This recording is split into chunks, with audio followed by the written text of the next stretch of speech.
Hello everyone, कैसे हैं आप सब। एक बार पुनः शिव कोचिंग क्लासेस पर स्वागत है। उम्मीद करता हूं आप सब अच्छे होंगे, मस्त होंगे, बेहतर होंगे और आप सभी की पढ़ाई बेहतर चल रही होगी। प्यारे बच्चों, क्लास 12 फिजिक्स में आज एक इंपॉर्टेंट टॉपिक लेकर आए हैं कि एक समान चुंबकीय क्षेत्र में धारावाही लूप पर बल आघूर्ण कितना होता है। थोड़ा सा थ्योरी इसमें ज्यादा है, इसलिए मैंने थ्योरी पहले से लिख लिया है। बच्चों, आपका क्लास 12 फिजिक्स में चैप्टर नंबर 4 चल रहा है। बच्चों, चैप्टर नंबर 4 चल रहा है, ठीक है। चैप्टर नंबर 4 में इसके पहले हमने जो भी वीडियोस प्रोवाइड किया था, चैनल में जाइए, प्लेलिस्ट में क्रम से मिल जाएगा। आज हम बात करने वाले हैं कि हमारे पास एक समान चुंबकीय क्षेत्र है, एक समान चुंबकीय क्षेत्र है, इस पे एक धारावाही लूप लटका दिया जाए तो आघूर्ण कितना उत्पन्न होगा। बच्चों, आघूर्ण का मतलब घुमाने की कितना प्रयास करेगा। अब आघूर्ण कैसे लगता है, जैसे मैं बात करता हूं कि एक आपके पास आयताकार लूप है, इसमें दो बल कार्य करे। बच्चों, जैसे इस कॉर्नर पर यदि बल इधर कार्य करता है तो इस कॉर्नर पर बल अंदर की ओर कार्य करे, तब ये ऐसे घूमने की कोशिश करेगा।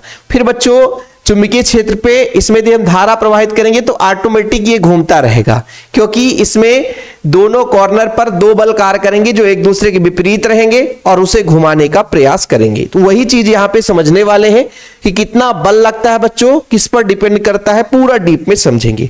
हमने कहा हमारे पास PQRS, बच्चों PQRS एक हमारे पास आयताकार लूप है। इसको अपन ने जल्दी से बना दिया है, परेशान मत होना, कि हमारे पास बच्चों कुछ इस तरीके से PQRS एक लूप है। ये PQRS क्या है बच्चों, लूप है। PQRS एक लूप है। इस लूप को हमने एक समान चुंबकीय क्षेत्र पर रखा। बच्चों, एक समान चुंबकीय क्षेत्र हमने ऐसे बना दिया, ठीक है। एक समान चुंबकीय क्षेत्र में इसको रख दिए, एक समान चुंबकीय क्षेत्र में रख दिए। अब बच्चों, इसमें हमने कह दिया कि धारा बहने लग गई। धारा कितनी बह रही बच्चों, I धारा बह रही है। अब I धारा बह रही है किसी भी एक समान चुंबकीय क्षेत्र में, यदि चालक तार है और उसमें धारा प्रवाहित किया जाए तो उस पर एक बल कार्य करता है। यह बल बच्चों आपका होता है ILB sin थीटा। कितना होता है बच्चों, ILB sin थीटा। ये थीटा ये बात बताता है कि धारा और चुंबकीय क्षेत्र के बीच मान लीजिए कुछ कोण के साथ कितना कोण बना रखा है। मान लीजिए परपेंडिकुलर हो सकता है, थोड़ा सा और टेढ़ा हो सकता है, और ऐसे है ना बच्चों। तो ये चुंबकीय क्षेत्र के साथ कोण के मान को बताता है। तो ये आपके पास बच्चों, मैंने क्या बोला कि यदि मान लीजिए कोई चालक तार है, चालक तार में धारा बह रही हो और वो चालक तार चुंबकीय क्षेत्र पर हो, तो बच्चों उस पर बल कार्य करेगा। तो अब यहां पर जो आयताकार लूप है आपको दिखेगा, मान लीजिए PQ एक भुजा हो गया, QR एक भुजा हो गया, RS भुजा हो गया और PS भुजा हो गया। चार भुजा है बच्चों, चारों भुजाओं में धारा बहेगी तो चारों पर बल लगेगा बच्चों। इसलिए मैंने कह दिया कि मान लीजिए PS पर आपका F1 बल लग रहा है, QR पर बच्चों F2 बल लग रहा है और PQ पर F3 बल लग रहा है और RS पर F4 बल लग रहा है। ध्यान ये रखना है बच्चों, जैसे मैं कहता हूं कि यहां पर कितना बल कार्य करेगा। देखो बच्चों, कैसे बल कार्य करता है, नीचे की ओर कैसे बल कार्य करेगा। फ्लेमिंग के बाएं हाथ के नियम अनुसार, फ्लेमिंग के बाएं हाथ का नियम ये है, फ्लेमिंग के बाएं हाथ के नियम को समझ लो, इससे बहुत कुछ सीखने को मिलता है। फ्लेमिंग ने बताया था कि अंगूठा, तर्जनी, मध्यमा को इस प्रकार फैलाओ कि परस्पर लंबवत है, ठीक है। अंगूठा, तर्जनी, मध्यमा। तर्जनी चुंबकीय क्षेत्र को बताता है, ठीक है सर, तर्जनी चुंबकीय क्षेत्र को बताएगा। अब ये बच्चों आपका धारा की दिशा को बताता है, धारा की दिशा को बताएगा, तब अंगूठा लगने वाले बल की दिशा को बताएगा। अब हमने बोला कि भाई आयताकार लूप कुछ इस तरीके से है, आयताकार लूप कुछ इस तरीके से है। मान लीजिए आयताकार लूप ऐसे रख दें या ऐसे रख दें बच्चों, तो हमारा चुंबकीय क्षेत्र समझने की कोशिश करिएगा, तब क्लियर हो पाएगा बच्चों। जैसे मैं कहता हूं कि भाई चुंबकीय क्षेत्र यदि उसी डायरेक्शन पे हो जाए और धारा भी उसी डायरेक्शन पे जाए, तब तो वहां पर खत्म कहानी, वहां पर कोई चुंबकीय क्षेत्र होगा नहीं, कोई बल कार्य नहीं करेगा। ऐसा क्यों, देखो मैं एक चीज बताता हूं। मान लीजिए F बराबर कितना है, ILB sin theta, ILB sin theta. अब ये बोला गया कि भाई चुंबकीय क्षेत्र और धारा की दिशा सेम है, यानी कहने का मतलब उन दोनों के बीच कोण कितना है, 0 डिग्री। और जब 0 तो बल का मान कितना हो गया, 0।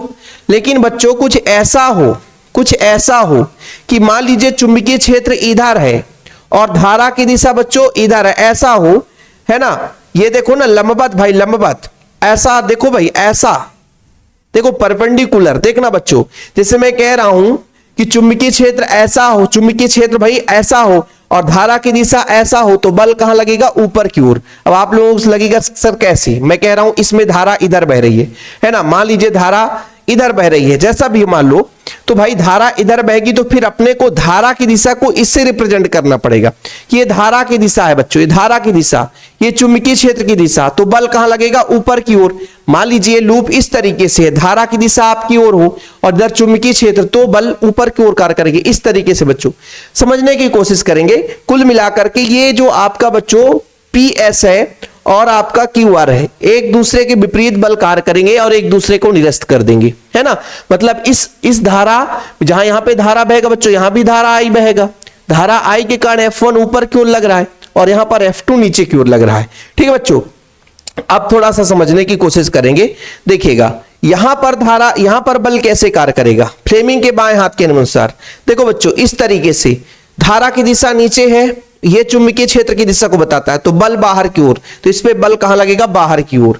इसमें यहां पर बच्चों कैसे होगा, मान लीजिए ये धारा की दिशा को बताता है, धारा की दिशा मतलब ये चुंबकीय क्षेत्र है बच्चों, ये चुंबकीय क्षेत्र है और धारा ऊपर की ओर। अब ऐसे काम करना पड़ेगा, ऐसा उल्टा करना पड़ेगा, ये चुंबकीय क्षेत्र है, धारा इसमें ऊपर की ओर जा रहा है, तो बल अंदर की ओर कार्य करेगा। ठीक है, थोड़ा समझने की जरूरत है बच्चों। अब इसको अपन कैसे नहीं समझा पा रहे हैं, इसको समझाने के लिए अपन को इस तरीके से लगाना पड़ता है, इस तरीके से लगाना पड़ता है, इस तरीके से। अब इस तरीके से जब लगाएंगे तो मान लीजिए चुंबकीय क्षेत्र है, चुंबकीय क्षेत्र बच्चों, धारा इधर बह रहा है ऐसा।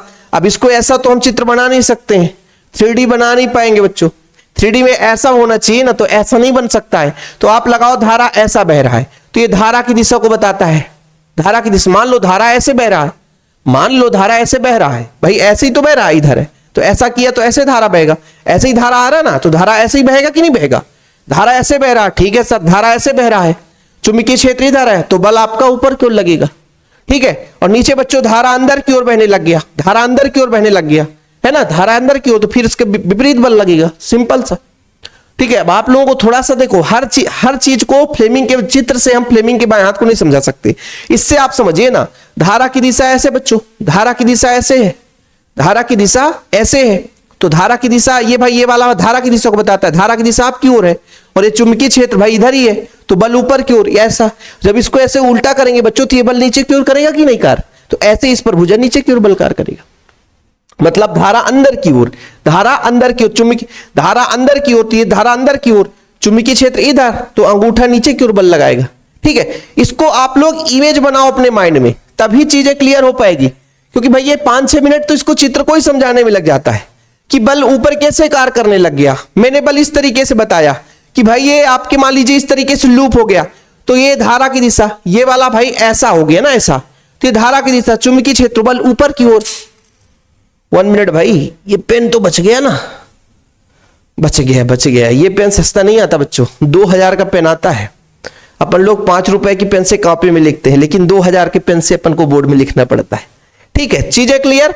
तो ये डायग्राम जो कुछ एक्स्ट्रा था बच्चों, ये आप लोग समझाने के लिए बनाया गया था। बाकी चीजें क्लियर हो गई होगी कि माना PQRS आयताकार लूप है जिसे एक समान चुंबकीय क्षेत्र में लटकाया गया है। इसके भुजा की जो लंबाई है बच्चों L है और लूप की चौड़ाई आपका PQRS कितना है, B है। मतलब यहां पे इसकी लंबाई B है बच्चों, इसकी लंबाई L है। ठीक है, आयताकार लूप PQRS में I धारा प्रवाहित करने पर बच्चों PS और QR, देखो PS और QR में F1 और F2 बल लगता है, एक दूसरे के विपरीत है, इसलिए एक दूसरे को निरस्त कर देंगे। अब मैं बात करता हूं बच्चों कि भुजा जो आपका PQ है, भुजा PQ पर लगने वाला बल, भुजा जो आपका PQ है बच्चों, भुजा PQ पर लगने वाला बल। ठीक है, देखिएगा जो आपने भुजा PQ ले लिया, भुजा PQ पर लगने वाला बल,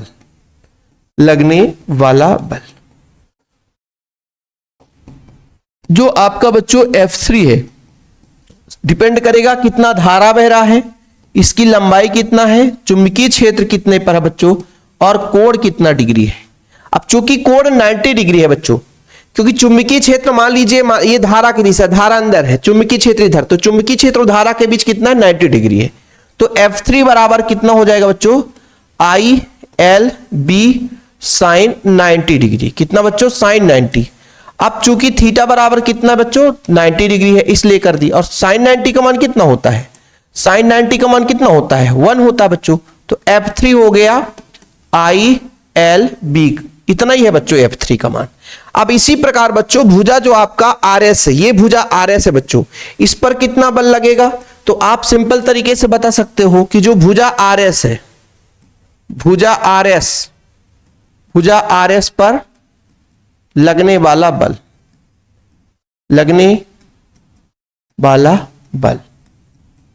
ये भी बच्चों आपका जो F4 होगा वो ILB के ही बराबर होगा। अब आप लोगों को लगेगा थोड़ा सा गलत बता रहे हो सर, तो सेम इसी प्रकार सेम है ना, तो इसी प्रकार, ठीक है, इसलिए इसी प्रकार भुजा RS पर लगने वाला बल F4 बच्चों ILB हो गया। ठीक है, हमें क्या निकालना है सर? हमें निकालना है, जानते हैं क्या? बल आघूर्ण। ठीक है बच्चों, बल आघूर्ण निकालना है। बल आघूर्ण क्या कहलाता है? थोड़ा समझने की कोशिश करिए, मैं बताता हूं। ठीक है बच्चों, है ना, आयताकार लूप, जो आयताकार लूप है, आयताकार लूप, ज्यादा मैं हिंदी नहीं लिख रहा हूं, अब आयताकार लूप PQRS पर बल आघूर्ण यह कहता बच्चों कि मान लीजिए दो बल एक दूसरे के विपरीत कार्य कर रहे हैं। देखिए जरा, आपका F3, F1 और F2 एक दूसरे को निरस्त कर दिए, तो F3 और F4 एक दूसरे के विपरीत कार्य कर रहे हैं, जिसका नहीं घूमने की कोशिश करेगा। तो दो बल समान है बच्चों, तो इनमें एक बल ले लेंगे और दोनों बलों के बीच की क्रिया रेखा की लंबवत दूरी बच्चों, अब आपको समझाता हूं। यह बल आघूर्ण का फार्मूला यह होता है कि भाई एक बल आघूर्ण का फार्मूला होता है एक बल, क्या होता है बच्चों? एक बल, यानी दोनों बल समान है, एक दूसरे के विपरीत है ना बच्चों, और दोनों बलों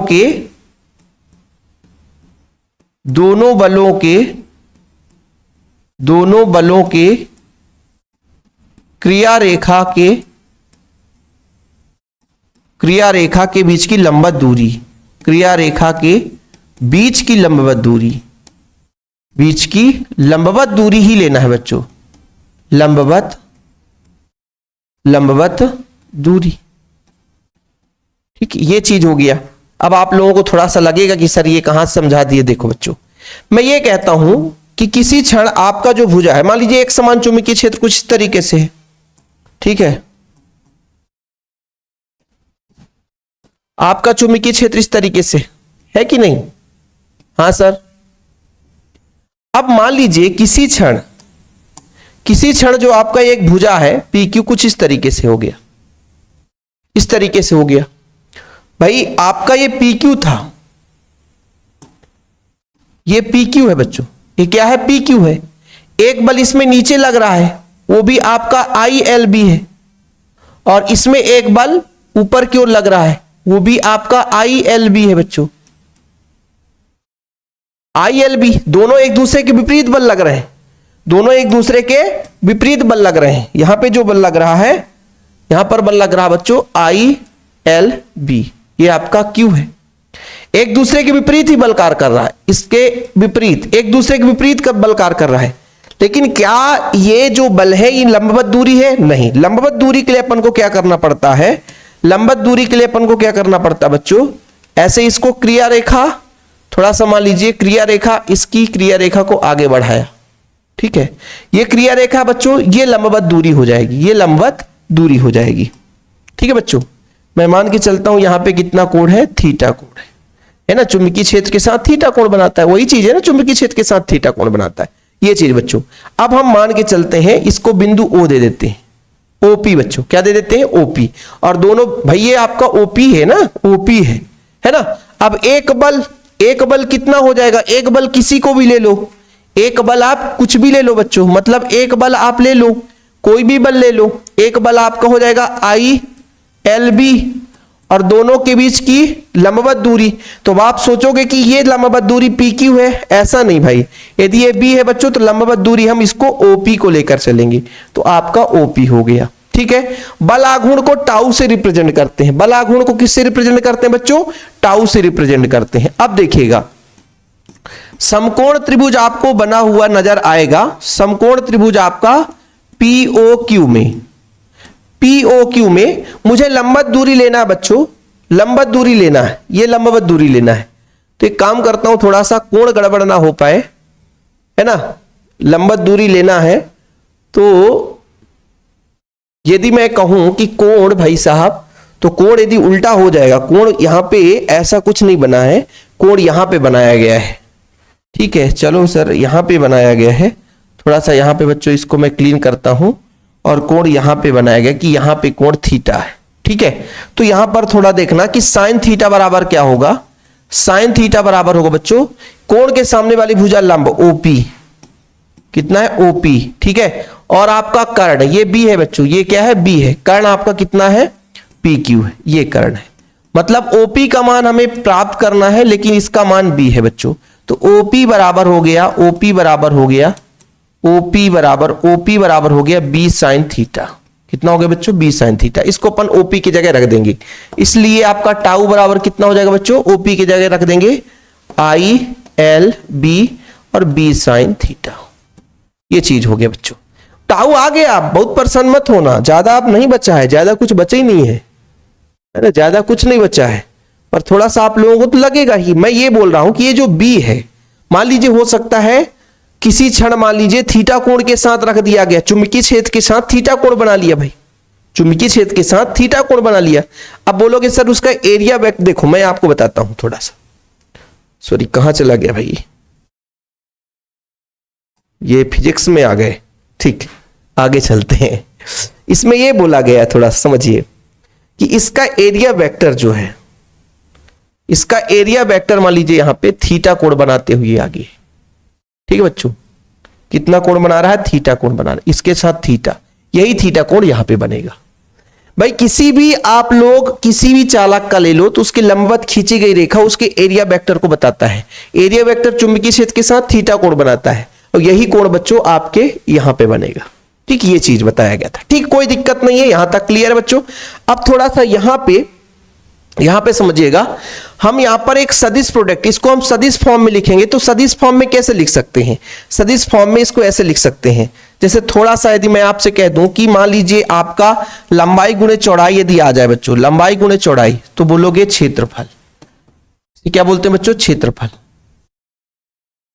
लंबाई गुणे चौड़ाई से क्या बोलते हैं बच्चों, क्षेत्रफल। सही है कि नहीं। तो यहां पे लंबाई गुणे चौड़ाई नजर आ रहा है क्या, तो यहां पर एक बार और लिख लो सर, टाउ आई स्मॉल एल कर लो, कैपिटल इस बी बाद में कर लेते हैं ऐसा। अरे यार क्यों गोल हो जाते हो भाई। तो इसमें अब आपका सेट हो जाएगा आई एल बी का मान कितना है, ए बी साइन थीटा। ठीक है, बोलो सर ठीक है ही नहीं है, कौन सा कठिन है।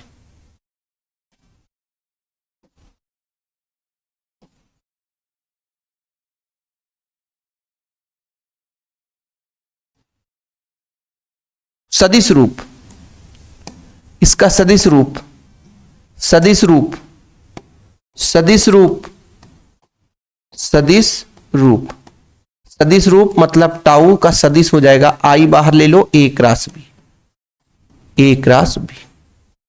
अब चूंकि यदि नहीं बनता है, चूंकि आप लोग फार्मूला जान लो, ए बी साइन थीटा बराबर होता है ए क्रॉस बी, ये फार्मूला होता बच्चों। तो अपना ए बी साइन थीटा था, तो ए क्रॉस बी हो गया, सदिश रूप हो गया बच्चों। इतना सिंपल थ्योरम यदि किसी से नहीं बन रहा है तो फिर बहुत दिक्कत है ना बच्चों, कितना सिंपल है। अब आप लोगों को लगेगा कि सर कठिन है, तो यार कठिन नहीं है। और आप लोगों को हमेशा कहता हूं, अभी क्लास खत्म नहीं हुआ है, आप लोगों को हमेशा कहता हूं कि यदि आपको नोट्स लेना है तो मात्र 100 रुपए लगता है, 96 85 29 91 49। ठीक है बच्चों, प्रॉपर नोट्स के लिए ये नंबर है, ये नंबर है, इस पे कांटेक्ट कर लें। ठीक, चलिए अब मान लीजिए ये जो आयताकार लूप है एन फेरों से बनी है, तब यदि ये जो आयताकार लूप है बच्चों, यदि आयताकार जो लूप आपने माना है, यदि आयताकार जो लूप है एन फेरों से बनी है, एन फेरों से बनी है, फेरों से बनी है, मतलब फेरों की संख्या एन है, तब बच्चों टाउ बराबर हो जाएगा I capital N A B sine theta. ठीक है, मतलब एक के लिए आपका I A B sine theta था, एक के लिए आपका I A B sine theta था, एक के लिए आपका I A B sine theta था, तो n के लिए हो जाएगा n का मल्टीप्लाई कर देंगे I N A B sine theta, इसमें कुछ है ही नहीं है। अब बोलोगे सर इसका यदि सदिश रूप निकालेंगे, तो इसमें सदिश रूप में क्या है, आई एन बाहर ले लोगे, बाकी आपका एक रास बी रहेगा ही रहेगा। ठीक है, ऑब्जेक्टिव क्वेश्चन में ऐसा देखने को मिल जाता है, फिर लोग परेशान हो जाते हैं कि सर ने तो पढ़ाया ही नहीं था, और जब सर ने नहीं पढ़ाया तो हम क्यों पढ़े, हम तो और अच्छे डान है भाई, हम तो और बहुत होशियार है, सर ने नहीं पढ़ाया तो हमें नहीं पढ़ना है। सीधा सा एग्जांपल, बाद में फोन लगा के ये भी कह देंगे सर आपने तो कराया नहीं था इसलिए हमने करा नहीं। चलो अब बच्चों यहां पर थोड़ा समझिएगा, मान लीजिए कंडीशन लगाते हैं, थोड़ा सा कंडीशन लगाते हैं। कंडीशन फर्स्ट, कंडीशन जो आपका वो फर्स्ट है कि यदि बच्चों यदि थीटा बराबर 0 डिग्री हो जाए तब क्या होगा, यदि थीटा बराबर 0 डिग्री होगा तब टाउ बराबर I N A B sine 0 degree, और साइन 0 मतलब खत्म, यानी बलागुण लगेगा ही नहीं लगेगा। यानी बच्चों कहने का तात्पर्य हुआ कि आपका समझिएगा, यदि मान लीजिए इसमें धारा बह रही है, ये धारा बह रही है और ये चुंबकीय क्षेत्र के साथ 0 डिग्री बना ले, ये धारा बच्चों जैसे मान लीजिए आपका धारा भी इधर बह रही है और चुंबकीय क्षेत्र भी इधर है, तो वहां पर किसी प्रकार से कोई बल कार्य नहीं करेगा, कोई बल कार्य नहीं करेगा। समझ रहे हो, क्या समझ रहे हो भाई, कि यदि ये बोला गया कि भाई मान लीजिए चालक तार है, धारा इसी में बह रही है और ये चुंबकीय क्षेत्र भी इधर है बच्चों, इनके भी 0 डिग्री है ना, यानी चालक तार चुंबकीय क्षेत्र के समांतर है, तो उस पर किसी प्रकार से यानी लूप का तल जो है वो चुंबकीय क्षेत्र के भाई साहब समांतर हो जाए तो खत्म कहानी।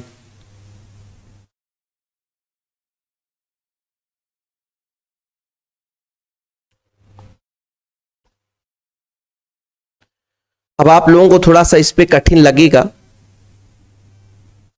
ठीक, चलो इस पे मैं एक चीज आपको और गौर करा देता हूं बच्चों, यहां पे थोड़ा सा देखो, ये जो थीटा है यहां पे, ये जो थीटा है एक प्रकार से एरिया वेक्टर और चुंबकीय क्षेत्र के बीच, एरिया वेक्टर और चुंबकीय क्षेत्र के बीच है। अब एक चीज यहां पर आप लोग थोड़ा सा संशय में हो जाओगे, संशय में कैसे हो जाओगे समझना बच्चों, संशय में यहां पे आप लोगों को एक ऐसा निचोड़ बताने वाला हूं जो आपके मन में डाउट पैदा कर भी सकता है और हो सकता है डाउट क्लियर भी हो जाए। ये जो चालक है बच्चों, ये जो चालक है, मान लीजिए चालक यदि लंबवत है तो एरिया वेक्टर समांतर होगा। ठीक है, जैसे मान लीजिए आप लोगों ने विद्युत क्षेत्र रेखा पढ़ा है बच्चों, ठीक है, मैं ये कह रहा हूं कि विद्युत क्षेत्र रेखा इधर जा रही है तो इसका एरिया वेक्टर भी इधर होगा। समझ में आ रहा कुछ, देखना बच्चों, ये आपका विद्युत क्षेत्र रेखा है और इधर एरिया वेक्टर भी ऐसे ही होगा, तो इन दोनों के बीच में कोण 0 डिग्री बनेगा। लेकिन चुंबकीय क्षेत्र विद्युत क्षेत्र रेखा इसके लंबवत होगी, ज्यादा होगी, तो फ्लक्स का मान अधिक होगा। अर्थात ये जो आपका चालक है वो विद्युत क्षेत्र रेखा के लंबवत तो है, लेकिन एरिया वेक्टर और विद्युत क्षेत्र रेखाएं परस्पर समांतर है। कुछ समझ में आया कि थीटा बराबर जब हम कह रहे हैं थीटा बराबर 0 डिग्री, तो एरिया वेक्टर चुंबकीय क्षेत्र के साथ 0 डिग्री बना रहा है, लेकिन तल के लंबवत है बच्चों, तल के लंबवत है। कौन से तल की बात कर रहा हूं, ये तल, ये जो तल है, या ये तल ले लो बच्चों, इसको हम ले लेते हैं, ये जो तल है, ये जो तल है बच्चों, ये जो तल है ये लंबवत होगा, इसका मतलब इसका एरिया वेक्टर, इसका एरिया वेक्टर, इसका जब एरिया वेक्टर बच्चों 0 डिग्री होगा, मतलब ये तल लंबवत होगा, उस स्थिति पर इस पर आघूर्ण बिल्कुल नहीं लगेगा। यदि थीटा 0 डिग्री है तब टाउ बराबर 0, थीटा 0 डिग्री, इसका मतलब बच्चों तल का जो एरिया वेक्टर है वो चुंबकीय क्षेत्र के अनुदिश है। तल का एरिया वेक्टर, ठीक है, मान लीजिए तल ऐसा हो गया तो उसका एरिया वेक्टर ऐसा हो जाता और चुंबकीय क्षेत्र भी उसी दिशा में होता। ठीक है, ऐसी स्थिति में बच्चों टाउ का मान 0 होता। आपकी बुक में सीधा सीधा लिखा है कि जब लूप का तल चुंबकीय क्षेत्र के लंबवत होता है, ठीक है बच्चों, तब बल आघूर्ण का मान 0 होता है। सीधा सीधा कि अर्थात जब लूप का तल चुंबकीय क्षेत्र के लंबवत होता है, चुंबकीय क्षेत्र के लंबवत होता है, चुंबकीय क्षेत्र के लंबवत होता है, तब उस पर बल आघूर्ण, उस पर बल आघूर्ण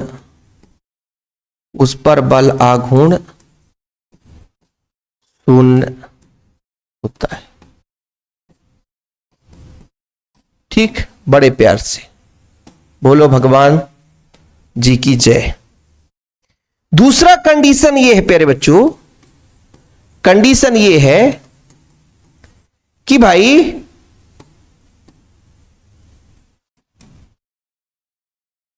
कंडीशन सेकेंड, यदि थीटा बराबर 90 डिग्री हो जाए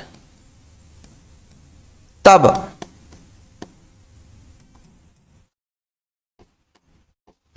टाउ बराबर कितना हो जाएगा, IN AB साइन 90 डिग्री, मतलब साइन 90 का मान 1 हो जाएगा बच्चों, INAB,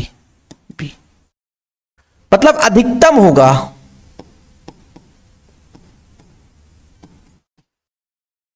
अधिकतम होगा। समझ में आया, समझ में आया?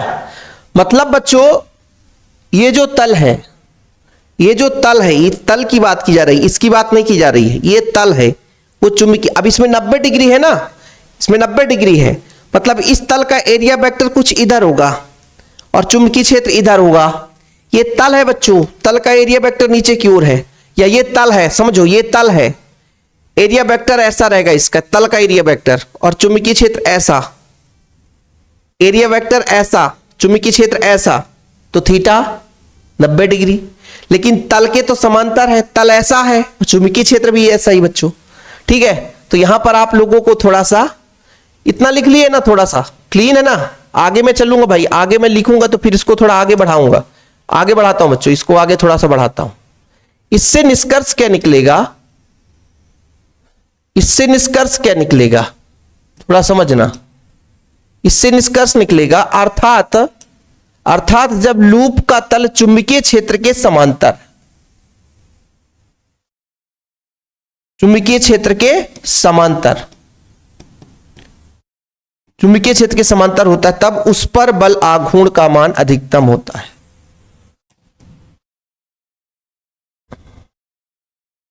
बल आघूर्ण का मान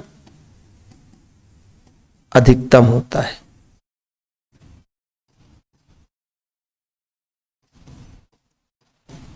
अधिकतम होता है।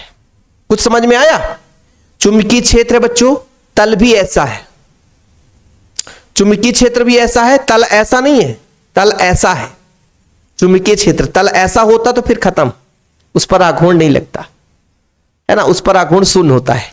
ऐसी स्थिति पर आघूर्ण ज्यादा लगेगा, इधर ये बल लगेगा इधर। अब यहां की बात आ गई, भूमिका इसकी आ गई, तो भूमिका यहां पर जब आ गई बच्चों, तो ये जो तल है और चुंबकीय क्षेत्र समांतर है, ठीक है, एरिया वेक्टर लंबवत है, थीटा 90 डिग्री का मतलब एरिया वेक्टर के लंबवत है, एरिया वेक्टर लंबवत है ना चुंबकीय क्षेत्र के, एरिया वेक्टर लंबवत है बच्चों, ये चीज हो गया। ठीक है, ये चीज मैं इसलिए समझा रहा हूं क्योंकि एरिया वेक्टर से लिया गया कोण है, एरिया वेक्टर से लिया गया कोण है। बोलो सर इतना लंबा चौड़ा कहानी चल गया, कुछ समझ में नहीं आया बच्चों, है ना। जब लूप चुंबकीय क्षेत्र के समांतर होगा बच्चों तो अधिकतम बल आघूर्ण का मान होगा, है ना। और यदि प्रति समांतर हो जाए, प्रति समांतर मतलब उल्टा, 180 डिग्री, फिर घूम कर आ जाए भाई, फिर घूम कर आ जाए ना, फिर घूम कर आ जाए, तो वहां पर भी 0 डिग्री होगा बच्चों। यानी मतलब थोड़ा से और यदि आगे बढ़ाना है तो कंडीशन नंबर 3 आप लोग कर लेना, आप लोग काफी समझदार हो। कंडीशन नंबर 3, कंडीशन 3, यानी थीटा बराबर 180 डिग्री, तो टाउ बराबर INAB साइन 180, इसका मान भी 0 होगा बच्चों, खत्म कहानी। ठीक, ये चीज आपका आ गया। इसके अलावा आप ज्यादा कुछ करना ही नहीं, साथ में लिखते जा रहे हो नहीं, और नहीं लिख रहे हो तो फिर आपकी कमी है, बाकी नोट्स में आपको बता ही दिया गया बच्चों।